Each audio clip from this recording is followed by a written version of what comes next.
സൈരന്ധ്രി ദേവിയെ ഞാൻ പരിചയപ്പെടുന്നത് ഇതുപോലെ ഫേസ്ബുക്കിലായിരുന്നു. 9-10 വർഷമായി പരിചയപ്പെട്ട്. പക്ഷേ അപ്രതീക്ഷിതമായി ഞങ്ങൾ കണ്ടുമുട്ടിയത് ഗുരുവായൂർ അമ്പലനടയിൽ വെച്ചിട്ടായിരുന്നു. അവിടെ വെച്ചിട്ടായിരുന്നു ഞങ്ങൾ ഒരു 9 വർഷമായി അത് നേരിട്ട് കണ്ടുമുട്ടിയത്. അപ്പോൾ അതിനുശേഷം നമ്പറെല്ലാം വാങ്ങിച്ചു. അപൂർവം ചില സമയങ്ങളിൽ മാത്രമേ സംസാരിക്കാറുള്ളൂ. സംസാരിക്കുന്നത് ആധ്യാത്മിക വിഷയങ്ങളെ കുറിച്ചിട്ടാണ് അവർ സംസാരിക്കാറുള്ളത്. കഴിഞ്ഞ വർഷമായിരുന്നു എൻ്റെ ഒരു സുഹൃത്തു കൂടെ ഉണ്ടായിരുന്നു. അദ്ദേഹത്തോടൊപ്പമായിരുന്നു. അദ്ദേഹത്തിന് നാഗാദേവിയെ പരിചയപ്പെടണം, ബാബുസ്വാമിയെ ഞങ്ങൾക്കൊന്ന് കാണിച്ചു തരുമെന്ന് പറഞ്ഞ് അങ്ങനെ ഞങ്ങൾ രണ്ടുപേരുമാണ് നാഗാദേവിയുടെ വീട്ടിലേക്ക് ചെന്നത്. വീട്ടിലേക്ക് ചെന്നപ്പോൾ ഒരുപാട് കഷ്ടം തോന്നി. പക്ഷേ അറിവുള്ള ഒരു സ്ത്രീയാണ്, ആധ്യാത്മിക ജ്ഞാനവുമുണ്ട്. അതുകൊണ്ട് അവർ വളരെ ദയനീയമായിട്ടാണ് ഇരിക്കുന്നത്. ഞങ്ങൾക്കൊരു ഭയങ്കരമായ കഷ്ടം തോന്നി. എങ്കിലും ആ കഷ്ടതയിലും അവർ അവിടെ ഒരു നല്ലൊരു കലാകാരിയാണ്. മാത്രമല്ല നല്ലൊരു ശില്പമെല്ലാം നിർമ്മിച്ച് അവരുടെ അകത്തുള്ള ആത്മജ്ഞാനത്തിലൂടെയുള്ള അവിടെ ഒരു പൂജയെല്ലാം നടത്തിക്കൊണ്ടിരിക്കുന്നുണ്ട്.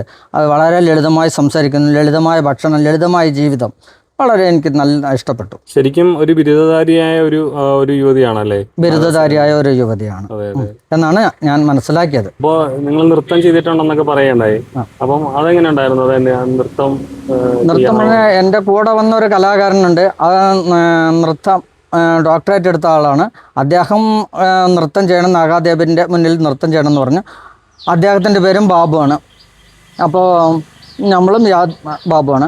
അപ്പോൾ അദ്ദേഹം നൃത്തം ചെയ്യുന്ന സമയത്ത് നമ്മളും ബാബുസ്വാമിയും കളിക്കുമെന്ന് പറഞ്ഞ് നമ്മളും ഒരു ചെറുതായിട്ടുള്ള ഒരു സ്റ്റെപ്പൊക്കെ വെച്ച് അവരുടെ ആനന്ദത്തിൽ നമ്മൾ പങ്കിട്ടു. പക്ഷെ ഇത് പുറത്ത് വന്നപ്പോൾ അത് വേറെ രീതിയിലേക്ക് വ്യാഖ്യാനിക്കപ്പെട്ടു എന്ന് തോന്നുന്നുണ്ടോ? ഒരു ട്രോളും കാര്യങ്ങളൊക്കെ വന്ന സമയത്ത് ഞാൻ ഈ ട്രോളുകളെല്ലാം ആസ്വദിക്കായിരുന്നു. പക്ഷെ ഒരുപാട് സെലിബ്രിറ്റീസ്, ഒരുപാട് ആളുകൾ അത് ഏറ്റെടുത്തു. ഒരുപാട് ആളുകൾ അതിന്റെ ഈ വോയിസ് മാത്രം വെച്ച് വീഡിയോസും കാര്യങ്ങളൊക്കെ ചെയ്യുന്നു. കാണാറുണ്ടോ ഇതൊക്കെ? കാണാറുണ്ട്. സുഹൃത്തുക്കൾ പലരും അയച്ചു തരാറുണ്ട്, അത് ഞാൻ കാണാറുണ്ട്. പക്ഷേ ഞാൻ അതിലൊന്നും വിഷമിക്കാറുണ്ട്. സ്വാമിക്ക് വിഷമമുണ്ടോ ചോദിച്ചോ? നമുക്കെന്തിനാ വിഷമം? ഓരോരുത്തർ അവരവരിൻ്റെ ജോലി ചെയ്യുന്നു. സ്വാമി ഒരു ആവിഷ്കാര സ്വാതന്ത്ര്യമായിട്ടാണ് എടുക്കുന്നത് അല്ലേ? അത്രേ ഉള്ളൂ, തീർച്ചയായിട്ടും. ഒരു വലിയ മനസ്സിനുടമയായതുകൊണ്ടാണ് അങ്ങനെ എടുക്കാൻ സാധിക്കുന്നത്. അല്ല, അത് മാത്രമല്ല, നമ്മൾക്ക് വിഷമപ്പെടേണ്ട കാര്യമില്ല. ഇത് ഓരോരുത്തരും ചെയ്യുന്നത് അവരുടെ കഴിവാണ്, അവരുടെ ബുദ്ധിക്കനുസരിച്ചിട്ടാണ് അവർ ചെയ്യുന്നത്, അവരുടെ അഭിനയമാണ്. അത് ചെയ്യട്ടെ, അതിനെന്തിനും നമ്മൾ തടസ്സപ്പെടുന്നത്? ഈ ചണ്ടാള ജയന്തിക്ക് അവിടെ പോവാണ്ടായ സാഹചര്യം എന്ന് പറയാമോ? ചണ്ടാള ജയന്തിക്ക് എല്ലാ വർഷവും വിളിക്കാറുണ്ട്. അത് പല ഭാഗങ്ങളിൽ വെച്ചിട്ടാണ് നടക്കാറുണ്ട്. അപ്പോൾ എല്ലാ വർഷവും പോകാറുണ്ട്. അതുപോലെ ഈ വർഷം ക്ഷണിച്ചു. അപ്പോൾ ക്ഷണിച്ചപ്പോൾ അവിടെ ചെന്നു. അപ്പോഴാണ് അറിയുന്നത് നാഗാസൈരന്ധ്രിയും ഉണ്ട് എന്നുള്ളത്. അപ്പോൾ രണ്ടുപേരും അവിടെ പോയപ്പോൾ രണ്ടുപേർക്കും പൂമാലയെല്ലാം ചാർത്തി അവർ സ്വീകരിച്ച് കൊണ്ടുപോകുന്നതാണ്. അപ്പോൾ മാലയിട്ട് അതുപോലെ ഞങ്ങൾ രണ്ടുപേരും കൂടി ചേർന്ന് പോകുമ്പോഴാണ് അത് മാത്രം എടുത്തിട്ട് പലരും പല രീതിയിൽ വ്യാഖ്യാനിച്ചു. പക്ഷെ അതിനൊന്നും പ്രശ്നമില്ല. പക്ഷെ അത് അവർക്ക് അറിവില്ലായ്മയാണ്, അത് സാരമില്ല. അത് അപ്പോൾ ഒരു പരിചയം പുതുക്കലായിരുന്നു അന്ന് ഈ പറഞ്ഞ പോലെ നാഗാദേവിനെ കണ്ട സമയത്ത് അല്ലേ? അതെ, നേരത്തെ കഴിഞ്ഞ വർഷം കണ്ടു. അപ്പോൾ ഈ വർഷം അവർക്ക് കാണാൻ ഒരു പരിചയമായിരുന്നു, പരിചയം പുതുക്കലായിരുന്നു. നിങ്ങൾ രണ്ടുപേരുടെ കല്യാണം കഴിഞ്ഞു എന്നുള്ള രീതിയിലടക്കം ട്രോളുകളും കാര്യങ്ങളും അല്ല, അത് ഇപ്പോൾ പല ആൾക്കാരും അങ്ങനെ പറഞ്ഞു. ഞാൻ ജോലി ചെയ്യുന്ന ഓഫീസിലെ പല ആൾക്കാരും എൻ്റെ കൂടെ സഹപ്രവർത്തകർ അങ്ങനെ പറഞ്ഞു, എന്താ ബാബുസ്വാമി കല്യാണം കഴിഞ്ഞല്ലോ, ഞങ്ങൾക്ക് വകയൊക്കെ തരണം എന്ന് പറഞ്ഞു. അപ്പോൾ നിങ്ങളതിൻ്റെ യഥാർത്ഥം കാണുമെന്ന് ഞാൻ അവരോട് പറഞ്ഞു. പിന്നെയാണ് അവരതിനെക്കുറിച്ച് മനസ്സിലാക്കിയപ്പോൾ അത് ശരി, ഇങ്ങനെ ഒരു പരിപാടി പങ്കെടുത്തതാണോ, നന്നായി എന്ന് പറഞ്ഞു. ഈ വീഡിയോ വൈറലായപ്പോഴത്തേന് ഈ ഓഫീസിലുള്ള ഒരു റിയാക്ഷൻ അല്ലെങ്കിൽ ഒരു പ്രതികരണം എന്തായിരുന്നു? അവർ എല്ലാവർക്കും ഓഫീസിൽ പറഞ്ഞാൽ എല്ലാവർക്കും നല്ലൊരു പ്രതികരണമായിരുന്നു. എന്തെങ്കിലും ബുദ്ധിമുട്ടുണ്ടോ അപ്പോൾ പുറത്തിറങ്ങി നടക്കുമ്പോഴോ, അല്ലെങ്കിൽ ആരെങ്കിലും കളിയാക്കുന്നുണ്ടോ? അങ്ങനെ കളിയാക്കുന്നൊന്നുമില്ല. പക്ഷെ എല്ലാവരും ഒരു സെലിബ്രിറ്റിയെ പോലെ കാണാൻ തുടങ്ങി, തിരിച്ചറിയാൻ തുടങ്ങി. എങ്കിലും അറിയാം, ചിറ്റൂർ തത്തമംഗലം നഗരസഭയിലെ എല്ലാവർക്കും അറിയാം. എങ്കിലും ഇപ്പോൾ പോകുന്ന കോളേജ് കുട്ടികളും മറ്റുള്ളവരൊക്കെ എല്ലാം കാണുന്ന സമയത്ത് ഹായ് ബാബുസ്വാമി എന്ന് പറഞ്ഞ് കേട്ടാറുണ്ട്. അപ്പോൾ അത് കാണുമ്പോൾ സന്തോഷമുണ്ടല്ലേ? നമുക്ക് സന്തോഷം. അവർ ആനന്ദിച്ചു. ഈ ട്രോള് കണ്ട് അവർ ചിരിക്കുന്നു, അത് കണ്ട് നമ്മളും ചിരിക്കുന്നു. ഇപ്പം അങ്ങനെ ഒരു ട്രോളൊക്കെ വന്നതിന് ശേഷം നാഗാദേവിയായിട്ട് സംസാരിച്ചിരുന്നോ അല്ലെങ്കിൽ വിളിച്ചിരുന്നോ? ഇല്ല, അങ്ങനെ വിളിച്ച് സംസാരിക്കാറില്ല. എങ്ങനെ സ്വാമി ഒറ്റയ്ക്കാണോ താമസിക്കുന്നത്? എങ്ങനെയാ? ഞാനിവിടെ ഒറ്റയ്ക്കാണ് താമസിക്കുന്നത്. എത്ര വർഷമായി ഒറ്റയ്ക്ക് താമസിക്കാൻ? ഒറ്റയ്ക്ക് താമസിക്കാൻ തുടങ്ങിയിട്ട് 8 വർഷമായി. സ്വാമി ആചാരങ്ങളെ പിന്തുടരാൻ തുടങ്ങിയിട്ട് എത്ര നാളായിട്ടുണ്ടാവും? ഞാൻ സിദ്ധ സമ്പ്രദായത്തിലൂടെയും യോഗയും ധ്യാനവും അതിലൂടെ പോകാൻ തുടങ്ങിയിട്ട് 35 വർഷം അതിൽ കൂടുതലായി. ഇപ്പൊ ജോലി എന്താ ചെയ്തുകൊണ്ടിരിക്കുന്നത്? 96 മുതൽ ഞാൻ താൽക്കാലികമായിട്ട് ചിറ്റൂർ തത്തമംഗലം നഗരസഭയിൽ താൽക്കാലിക ജീവനക്കാരനായി ജോലി ചെയ്തിരുന്നു. 2009 അതിൽ പെർമനൻ്റ് ജീവനക്കാരനാണ്. ഇപ്പൊ ഈ സന്യാസം സ്വീകരിച്ചിട്ട് എത്ര കാലായി? നമ്മൾ സന്യാസമല്ല ഇത് ചോദിക്കുന്നത്, നമ്മൾ സിദ്ധ പരമ്പരയാണ്. യോഗി എന്നുള്ള ആ ഒരു നില കർമ്മയോഗിയാണ് ഇപ്പൊ ഞാൻ ചെയ്തുകൊണ്ടിരിക്കുന്നത്. അതുപോലെ തന്നെ പലരും ചോദിച്ച ചോദ്യമാണ് ആ വീഡിയോ വൈറലായപ്പോൾ, ഒരു പണിയില്ലാത്ത ആളാണ് അങ്ങനെയൊക്കെ പറഞ്ഞ് കമന്റുകൾ വന്നിരുന്നു. അപ്പോൾ ശരിക്കും സ്വാമി ഇപ്പൊ ജോലി ചെയ്തുകൊണ്ട് തന്നെയാണ് ആചാരങ്ങളും അനുഷ്ഠാനങ്ങളും നിലനിർത്തിക്കൊണ്ട് പോകുന്നത്. അപ്പം ഈ കളിയാക്കുന്നവരോടെന്നാണ് പറയാനുള്ളത് സ്വാമിക്ക്? അവരൊരു വീഡിയോ മാത്രമേ കാണുന്നുള്ളൂ, അതിൻ്റെ അകത്തളങ്ങൾ അറിയാതെയാണ്, മനസ്സിലാക്കാതെയാണ് പലരും ചെയ്യുന്നത്. അത് അവരുടെ എന്താ കുറവായതാണ് പറഞ്ഞു. കാരണം ഒരു കാര്യത്തെ കാണുമ്പോൾ അവന് സൂക്ഷ്മമായി നിരീക്ഷിച്ചിട്ട് വർത്തമാനം പറയുക, അതായിരിക്കും നല്ലത്. എല്ലാവർക്കും ആരും ചിന്തിക്കുന്നില്ല. ഈ ചണ്ടാള ബാബാജി ആയിട്ട് എങ്ങനെയാണ് അറിയുന്നത്, അല്ലെങ്കിൽ ചണ്ടാള ബാബാജിനെ പരിചയപ്പെടാൻ ഉണ്ടായ കാരണം എന്ന് പറയാമോ? ചണ്ടാള ബാബാജി ഒരു 10-15 വർഷമായിട്ട് നമ്മൾക്ക് സോഷ്യൽ മീഡിയയിലൂടെ ഞാൻ ആദ്യം പരിചയപ്പെട്ടിരുന്നു. പിന്നെ അദ്ദേഹം പരിചയപ്പെട്ടതല്ല, നമ്മുടെ എന്താണെന്ന് വെച്ചാൽ അവരെ അടുത്ത് പോയി എന്താണെന്ന് അറിയണം. അങ്ങനെയാണ് നമ്മൾ ബാബാജിയുമായി കണക്ട് ചെയ്യാൻ ബാബാജിയുടെ വീട്ടിൽ പോയിരുന്നു. അപ്പോൾ അദ്ദേഹത്തിൻ്റെ കാര്യങ്ങളെല്ലാം പറഞ്ഞു, ഒരുപാട് കാര്യങ്ങൾ മനസ്സിലാക്കി. കാര്യം എന്താ വെച്ചാൽ അദ്ദേഹം ഒരുപാട് ത്യാഗങ്ങൾ സഹിച്ചിട്ടാണ് ഈ കാര്യങ്ങളിലേക്ക് എത്തിക്കൊണ്ടിരിക്കുന്നത്. ഇപ്പോൾ നല്ലോണം വായനയും ആധ്യാത്മികമായിട്ടുള്ള അറിവും അദ്ദേഹത്തിനുണ്ട്. മാത്രമല്ല ഒരു സമ്പ്രദായത്തിനെ നല്ല രീതിയിൽ കൊണ്ടുവരണം, എല്ലാവരെയും എല്ലാ സമുദായത്തിനെയും ഒത്തൊരുമിച്ച് കൊണ്ടുപോകണം എന്നുള്ളതാണ് ബാബാജിയുടെ കൺസെപ്റ്റ്. അത് തന്നെയാണ് നമ്മൾക്കുള്ളത്. കാരണം ഇത് എല്ലാവരും ഒന്നാണ്, ആ എല്ലാവരെയും ഒന്നിച്ച് കൊണ്ടുപോകണം എന്നുള്ളതാണ് നമുക്കുണ്ട്. എല്ലാ സമ്പ്രദായങ്ങളെയും നമ്മൾക്ക് ഒന്നിച്ച് കൊണ്ടുപോയി നമ്മൾ ഒറ്റക്കെട്ടായി നടക്കണം എന്നുള്ളതാണ് നമ്മുടെ ഒരു സംശയം. ജോലിക്ക് പോയിട്ട് എത്ര സമയമാണ് നമ്മുടെ പൂജയും കാര്യങ്ങളൊക്കെ, അതിനെക്കുറിച്ച് ഒന്ന് പറയാമോ? ദിനചര്യ എന്ന് പറയുമ്പോൾ കാലത്ത് 3 മണിക്ക് എഴുന്നേൽക്കും. അത് കഴിഞ്ഞാൽ നമ്മുടെ കൃത്യനിഷ്ഠ എല്ലാം കഴിഞ്ഞ് കഴിഞ്ഞാൽ ഒരു 1.5 മണിക്കൂർ ധ്യാനമുണ്ട്. ഞങ്ങളുടെ സിദ്ധാസമ്പ്രദായത്തിൽ ധ്യാനമുറപ്രകാരം ജപവും ധ്യാനവും എല്ലാം ഒരു 1.5 മണിക്കൂറോളം ഉണ്ട്. അത് കഴിഞ്ഞ് നമ്മൾ കാപ്പിയൊക്കെ വെച്ച് കുടിക്കുക. അത് കഴിഞ്ഞ് ഒരു 6 മണിക്ക് മുമ്പായിട്ട് ഞാൻ ഇവിടുന്ന് വീട്ടിൽ നിന്ന് ഇറങ്ങും. 6 മണിക്ക് എല്ലാം വീട്ടിൽ നിന്ന് ഇറങ്ങി ജോലിക്ക് പോകും. 7 മണിക്കാണ് നമ്മുടെ ജോലി തുടങ്ങുന്നത്. 1 മണി വരെയാണ് ജോലി. ജോലിക്ക് ശേഷം വീട്ടിൽ വന്ന് ഭക്ഷണം പാകം ചെയ്യും, വീട്ടു ജോലികൾ ചെയ്യും. അതെ, സ്വന്തമായി പാകം ചെയ്യണം. ആൾദൈവമാണ് ബാബാജി, ആൾദൈവമാണെന്ന് പറയുന്നുണ്ട്. അതിനെ കുറിച്ച് സ്വാമിക്ക് എന്താണ് പറയാനുള്ളത്, ബാബുസ്വാമിക്ക് എന്താണ് പറയാനുള്ളത്? ഈ പറയുന്നവർക്കൊന്നും സത്യത്തിൽ എന്താണ് ആൾ ദൈവം എന്നറിയില്ല. ഓരോ മനുഷ്യരിലും ഈശ്വരൻ കുടികൊള്ളുന്നുണ്ട്. നമ്മൾക്ക് മാതാവ്, പിതാവ്, ഗുരു, അത് കഴിഞ്ഞിട്ടാണ് ഈശ്വരൻ. മാതാവും പിതാവുമാണ് നമുക്ക് ഗുരുവിനെ കാണിച്ചിരുന്നത്. ഗുരുവാണ് ഈശ്വരനിലേക്ക് പോകുന്ന വഴി കാണിച്ചിരുന്നത്. ആ ഗുരുവിനെ നമസ്കരിക്കുന്നതുകൊണ്ട് എന്താ തെറ്റ്? ശരി, അന്നത്തെ ഒരു ചണ്ടാള ജയന്തി ദിവസത്തിൽ ആചാരങ്ങളൊക്കെ പുറത്തു വന്ന സമയത്ത് ഭയങ്കര വിമർശനങ്ങൾ വന്നിട്ടുണ്ടായിരുന്നു. എല്ലാ ആളുകളും അവരുടേതായ രീതിയിൽ ആചാരങ്ങൾ അനുഷ്ഠിക്കുന്നില്ലേ? അപ്പൊ ഇത് മാത്രം അങ്ങനെ അത്ര വലിയൊരു സംഭവമായിട്ട് കാണേണ്ടതുണ്ടോ, അല്ലെങ്കിൽ വിമർശിക്കേണ്ട ആവശ്യം വരുന്നുണ്ടോ? നമ്മുടെ ഭാരതത്തില് ഓരോ ഋഷീശ്വരന്മാരും ഓരോ മുനികളും ഓരോ സമ്പ്രദായത്തെ പിൻപറ്റിയിട്ടുണ്ട്. ഈ സമ്പ്രദായം എല്ലാം ചേർന്നതാണ് നമ്മുടെ സംസ്കാരം. ഓരോ തരത്തിലുള്ള സംസ്കാരങ്ങളുണ്ട്. എല്ലാവരും നമ്മൾ ഉൾക്കൊള്ളാൻ തയ്യാറായിരിക്കണം. ഈ ഉൾക്കൊള്ളാൻ പറ്റാത്തവരാണ് വിമർശിക്കുന്നത്. അവരതിനെ ആഴത്തിൽ ചിന്തിക്കുന്നില്ല, അവരതിനെ അറിയുന്നില്ല, മനസ്സിലാക്കുന്നില്ല. അതാണ് സത്യം. എല്ലാ മതങ്ങളും അതിൻ്റെതായ രീതിയിൽ അവരുടെ ആചാരങ്ങൾ അനുഷ്ഠിക്കുന്നുണ്ട്. ഒരു മതത്തിൻ്റെയും നമ്മൾ പറ്റി പറയുന്നില്ല. എല്ലാവർക്കും അവരുടേതായ അനുഷ്ഠാനങ്ങളുടെ ദിനചര്യകളുണ്ട്. അതിനൊന്നും നമ്മൾ വിമർശിക്കേണ്ട കാര്യങ്ങളില്ല. ശരിയും തെറ്റും കാലാകാലങ്ങൾ മാറിക്കൊണ്ടിരിക്കുന്നുണ്ട്. ശരിക്കും ഒരു ദളിത് ആചാര്യനാണല്ലേ ഈ ചണ്ടാള ബാബാജി?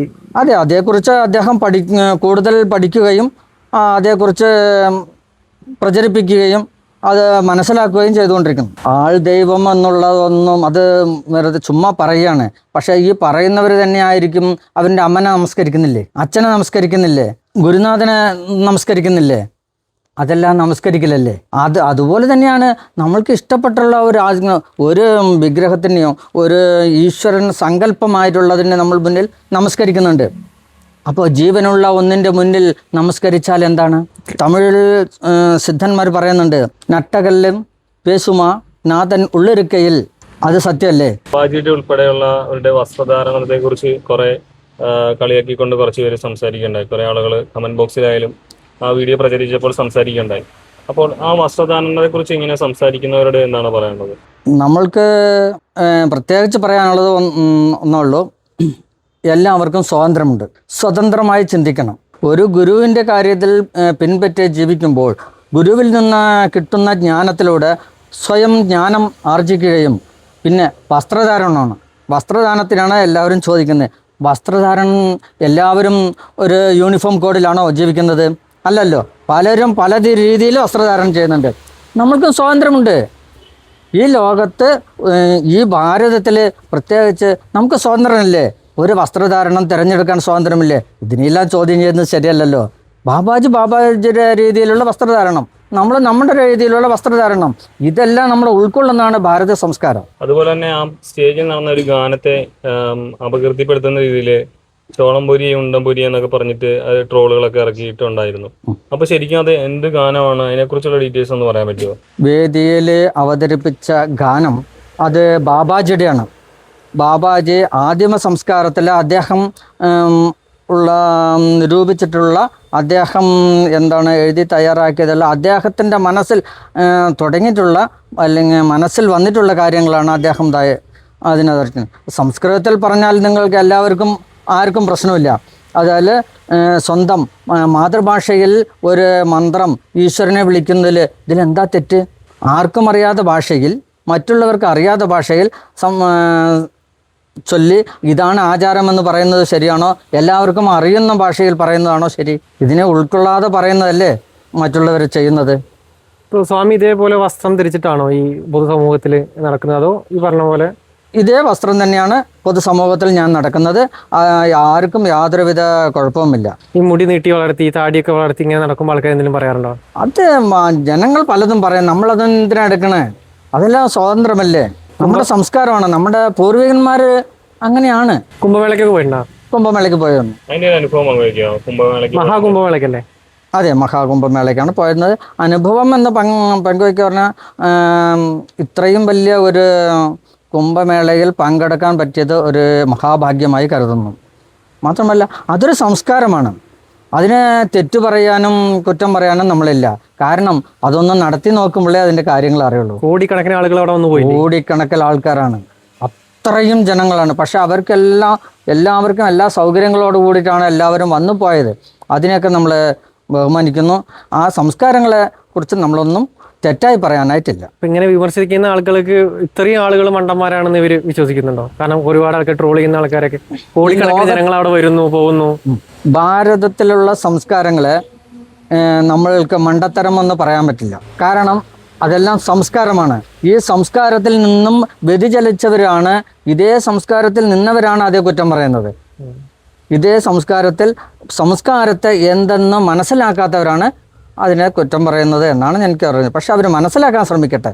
ബാബു സ്വാമിക്ക് നാഗസഹ്യേന്ദ്രി ദേവിനെ കുറിച്ചിട്ട് എന്ന് വെച്ച് കഴിഞ്ഞാൽ അവർ ആ ഒരു ചെറിയൊരു ചുറ്റുപാടിൽ ഒതുങ്ങിക്കൂടി താമസിക്കാൻ കാരണം എന്താ തോന്നുന്നത്? നമ്മൾക്ക് നാഗസഹ്യേന്ദ്രി ദേവിയെക്കുറിച്ച് പറയുകയാണെങ്കിൽ, ഞാൻ അറിഞ്ഞിടത്ത് അവരെ നേരിൽ പോയി കാണാനാണ് ശ്രമിച്ചത്. നേരിൽ പോയി കണ്ട് മാത്രമേ അവരുടെ ജീവിതം എന്താണെന്ന് നമുക്ക് വ്യക്തമായി മനസ്സിലാക്കാൻ പറ്റുള്ളൂ. അല്ലാതെ ഒരു ഫോട്ടോയിലൂടെയും ഒരു വാക്കുകളിലൂടെയും ഒരാളെ നമ്മൾ വില കൽപ്പിക്കരുത്. അവരുടെ ജീവിതം എന്താണ്, അവർ എങ്ങനെ ജീവിക്കുന്നു, എത്ര ബുദ്ധിമുട്ടിയാണ് ജീവിക്കുന്നത്, അല്ലെങ്കിൽ എത്ര ലാവിഷാണ് ജീവിക്കുന്നു എന്ന് നമ്മൾ തിരിച്ചറിയണം. ഞാൻ ആരെ അറിയുകയാണെങ്കിലും ബാബുസ്വാമി അടുത്ത് പോയി അവരെക്കുറിച്ച് നിരീക്ഷിച്ചിട്ട് മാത്രമേ നമ്മൾ സംസാരിക്കാറുള്ളൂ. അതുപോലെയാണ് നമ്മൾ അവരുടെ അടുത്ത് പോയിരുന്നു. അവർ വളരെ ലളിതമായ ജീവിതമാണ്, വളരെ പാവപ്പെട്ട ഒരു സ്ത്രീയാണ്. മാത്രമല്ല വീട്ടിൽ എന്താ പറയുക, ഇപ്പോൾ എല്ലാം ചോർന്നൊലിക്കുന്ന ഒരു വീടാണ്. അത്രയും കഷ്ടപ്പെട്ടിട്ടാണ് അവർ ജീവിക്കുന്നത്. അവരെ ഈ സമൂഹം സഹായിക്കണം. അല്ല, അതിപ്പോ നാഗദേവി വീഡിയോ ചെയ്യുമ്പോഴാണെങ്കിൽ നമുക്ക് ആ ഒരു ചുറ്റുപാട് കാണാം. പക്ഷെ എന്തുകൊണ്ടായിരിക്കും അങ്ങനെ ഒരു ഒതുങ്ങിക്കൂടി പോകുന്നത്? എന്തുകൊണ്ടാണ് ഒതുങ്ങിക്കൂടി പോകുന്നത് എന്ന് നമുക്ക് അറിയില്ല. അവർ ജോലിക്ക് പോയിരുന്നു എന്നുള്ളതാണ് നമ്മൾ അറിഞ്ഞത്. പിന്നെ അവർ ജോലിക്ക് പോകുന്നില്ല, ജോലി നിർത്തിയെന്ന് പറഞ്ഞു. അതെന്ത് സാഹചര്യമാണെന്ന് നമുക്കറിയില്ല. നമ്മൾ അങ്ങനെയുള്ള കാര്യങ്ങളിൽ അവരെ ചോദിക്കാറില്ല, ആരോടും പറയാറില്ല. സമൂഹം അംഗീകരിക്കുന്നില്ല തോന്നുന്നുണ്ടോ? അവർ സമൂഹം അംഗീകരിക്കുന്നുണ്ടോ ഇല്ലയോ അതറിയില്ല. ഇപ്പോൾ പല സെലിബ്രിറ്റീസും മാത്രമല്ല അറിവുള്ളവർ നാഗാദേവിയുടെ അടുത്ത് പോകുന്നുണ്ട്. അവർക്ക് അതിനുള്ള ഒരു മാനസികമായിട്ടുള്ള നല്ല ഒരു എന്താ പറയുക സന്തോഷം അവർക്ക് കിട്ടുന്നുണ്ട്. അവർ ഈ ആത്മീയമായിട്ട് മാത്രം ചിന്തിക്കുന്നവരുണ്ട്. അതേസമയം ബാബുസ്വാമിയെ സംബന്ധിച്ചിടത്തോളം ആത്മീയത ഉൾപ്പെടെ ഒരു ജോലിക്കൂടെ പോയിട്ട് സമ്പാദിക്കാൻ വേണ്ടിയിട്ട് ശ്രമിക്കുന്നുണ്ട്. അതായത് ചിലവുകൾ കഴിഞ്ഞുമായിട്ടുള്ള സമ്പാദ്യം ഉണ്ടാക്കാൻ ശ്രമിക്കുന്നുണ്ട്. അതിൽ നിന്ന് അങ്ങനെ ഒരു കാഴ്ചപ്പാടിലേക്ക് എത്താൻ എന്താണ് കാരണം? അതായത് ആത്മീയത മാത്രം പോരാ, എനിംസ് കൂടെ വേണം എന്നുള്ളൊരു കാഴ്ചപ്പാടിലേക്ക് എത്താൻ എന്താണ് കാരണം? നമ്മുടെ പൂർവികന്മാരായിട്ടുള്ള മുതുമുത്തശ്ശന്മാരെല്ലാം ഋഷികളും മഹർഷികളും മുനീശ്വരന്മാരും ഗൃഹസ്ഥന്മാരുമായിരുന്നു. അവർക്കെല്ലാം കുഞ്ഞുങ്ങളുണ്ടായിരുന്നു, പത്നികളുണ്ടായിരുന്നു. അവരുടെ തലമുറകളാണ് നമ്മളെല്ലാം. അപ്പോൾ വിവാഹം കഴിക്കരുത്, ജോലി ചെയ്യാതെ ഒന്നും അവർ ജീവിച്ചിട്ടുണ്ടായില്ല അല്ലേ? അപ്പോൾ നമുക്ക് ആ ആത്മീയതയിലാണ് അവർ സിദ്ധന്മാരായിരുന്നെങ്കിലും അവർ ഭാര്യയും മക്കളും ഉണ്ടായിരുന്നു. എന്നിട്ടാണ് അവർ ഈ പല കാര്യങ്ങളും ചെയ്തുകൊണ്ട് ഈശ്വരീയമായ കാര്യങ്ങൾ ചെയ്തുകൊണ്ടിരുന്നത്. അപ്പോൾ ഇതിനെ വിട്ടിട്ട് നമ്മളെന്തിനു മാറി നിൽക്കണം? ജീവിതവും ഈശ്വരനും രണ്ട് കൈകളിൽ പിടിച്ച് പൊയ്ക്കൂടെ? അതിന് ആനന്ദകരമായി ജീവിച്ചുകൂടെ? എനിക്കതാണ് പറയാനുള്ളത്.